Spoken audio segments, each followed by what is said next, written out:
Hello and welcome to this video, guys. In this video, I'm going to be talking to you guys about my recent trip to Hawaii and all the pictures that I took in Hawaii using this camera, the Pentax 6.7. Okay, so the first thing that I want to talk about are the lenses that I used in Hawaii.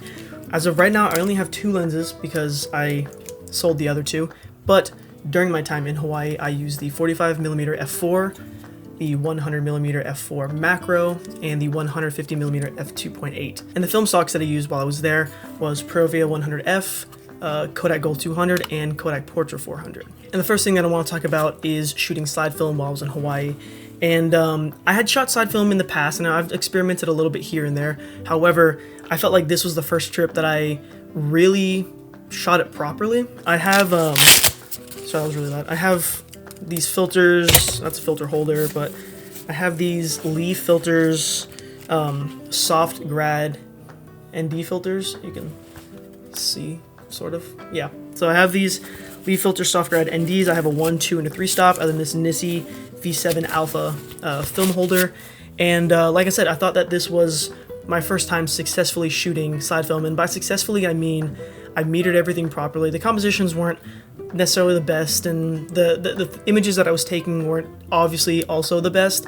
You know, this was a family trip, and it's kind of hard to make, you know, a photography trip out of a family vacation.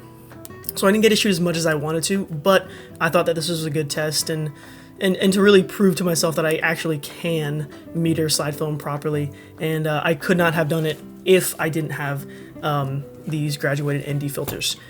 Now, I didn't shoot every single image using these filters. It's more the first, I think, 3 images that I'll be showing were taken using the filters. The other ones, I was just kind of trying to shoot through the roll so I could load some Kodak Gold 200. But those also look great. I used the internal meter, or the metered prism on the Pentax 6.7 for the other shots at the beach, and I thought those looked great. This was my first time shooting Kodak Gold 200, and I really don't have anything bad to say about it. I thought it did a fantastic job. The colors are great, the dynamic range is fantastic, and it was so easy to scan. I scanned the film using my digital camera, then converted it all in Lightroom using Negative Lab Pro. Like I said, I think it's an amazing film stock, and I think it did a really, really good job for the majority of things that I shot. However, I did shoot some landscapes, and I wasn't totally pleased with how the images turned out. And it's not the fault of the film stock, it's more my fault. Looking at the images, I don't think any of them are particularly bad at all, but I wish I just loaded Provia 100F in there and just shot it with slide film and used you know, these neutral density filters to even out the exposures. Seeing what slide film had done earlier in the week makes me wish I had just shot slide film for this instance, you know, like shooting landscapes on this, just because, you know, slide film would have, you know, that punch and that contrast and that saturation and the clarity versus the color negative film. And again, it's not to say that I think it did a bad job, but I think if I had shot slide film, I would have enjoyed the images just a little bit more. But that's not the fault of Kodak Gold, that's the fault of me. I should have loaded Provia 100F instead of Kodak Gold 200. But my first impressions of Kodak Gold is that it's a fantastic film stock, and I would highly recommend it to like literally anybody. Okay, and then the next thing that I want to talk about is I want to compare some of the images that I took on my phone with some of them that I took on my Pentax. And they're not all going to be perfect comparisons. I think the first one is a good comparison, but the rest of them aren't that great. But the first one is going to be the first image that I showed that I shot on Provia 100F. I took it on my camera, obviously, and then I also took it on my phone. And I think the phone did a pretty good job, honestly. You know, obviously the slide film from the 6x7 medium format film camera looks better than it does from a phone, but I think it did a pretty good job. The next image isn't necessarily like that good of a comparison because on my Pentax I used the 100mm lens, and on my phone I used the 24mm equivalent. It's just kind of annoying. If you watched my last video, you would have seen the gripes that I have with the focal lengths that Apple chose to put on the iPhone. But with my Pentax I was using a 50mm equivalent, and on my phone I only had a 24 or a 75, so like there was no way that I could perfectly recreate the composition on that camera as I did on my phone. So that's why it's not that great of a comparison, but you can sort of see the differences in how slide film picked up those very subtle hues that the iPhone just couldn't. Okay, and the next one is an image that you might have just seen from the Kodak Gold 200 landscape section of this video, which was the previous one. But again, this is not like a perfect comparison because the composition isn't exactly the same, but again, I think you can get a sort of a sense of how Kodak Gold 200 rendered the scene versus how the iPhone rendered the scene.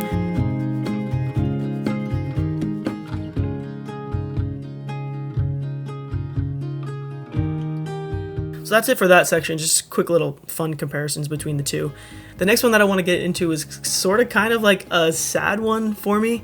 My girlfriend and I did a photo shoot using Portra 400 to launch her new earring collection, and we were both really excited about it, and I think the images turned out well. I think the compositions and the images that we needed to take turned out well. However, it was pretty dark, it was pretty overcast that day, and we were shooting under a bunch of trees, which cut the light down even further, so I pushed the film by one stop.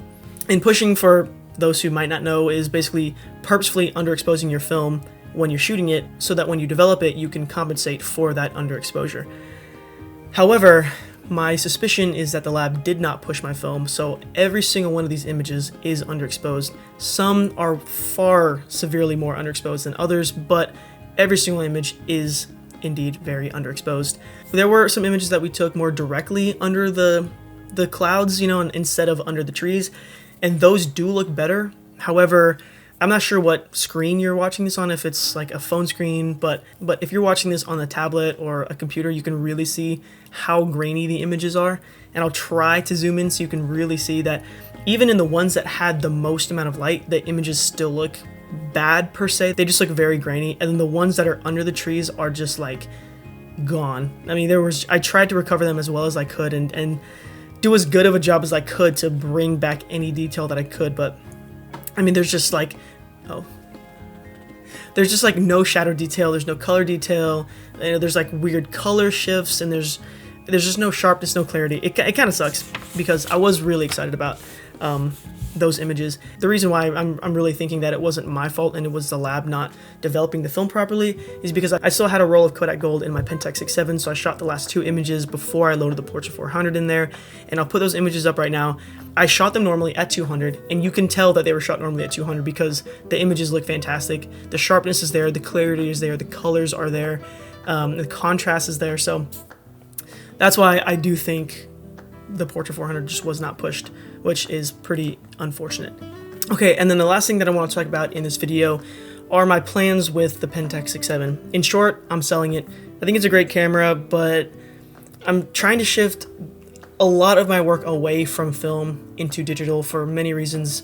One of them just being cost, another being convenience, and I guess the speed of my work. And I was kind of a little bit over this camera because, you know, bringing it to Hawaii, it was really heavy, and bringing it to other places, hiking around with it, trying to take landscapes with it, it was pretty heavy. So I got this camera.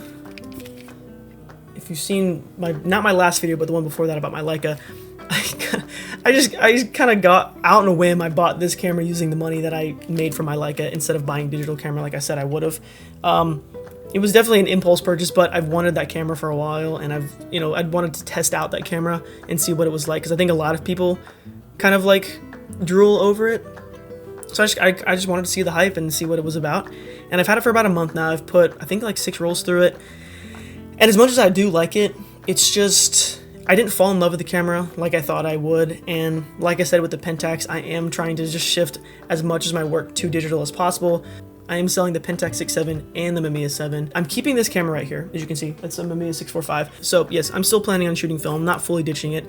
I'm just going to reserve it for more intentional stuff, you know, videos that I can make on this channel, or photo shoots that I want to shoot on film, or photo shoots and things that I want to shoot film alongside digital. But like I said, most of my work is going to be digital now. And that's kind of where this whole video is going to be wrapping up now. I don't really have anything else to say. I hope you guys enjoyed the images that I took in Hawaii using the Pentax, but let me know what you guys thought of the images in the description below. If you guys liked the video, please consider leaving a like or subscribing to the channel, and I'll leave my Instagram linked in the description below if you would like to check out more of my work. I'm currently working on revamping my website, so when I'm done with that will be in the description. If you see it, it's done. If you don't see a link to my website, that means it's not done, but hopefully soon that will be up. And that's where I'm going to end the video. So thank you guys so much for watching, and have a good one. Peace.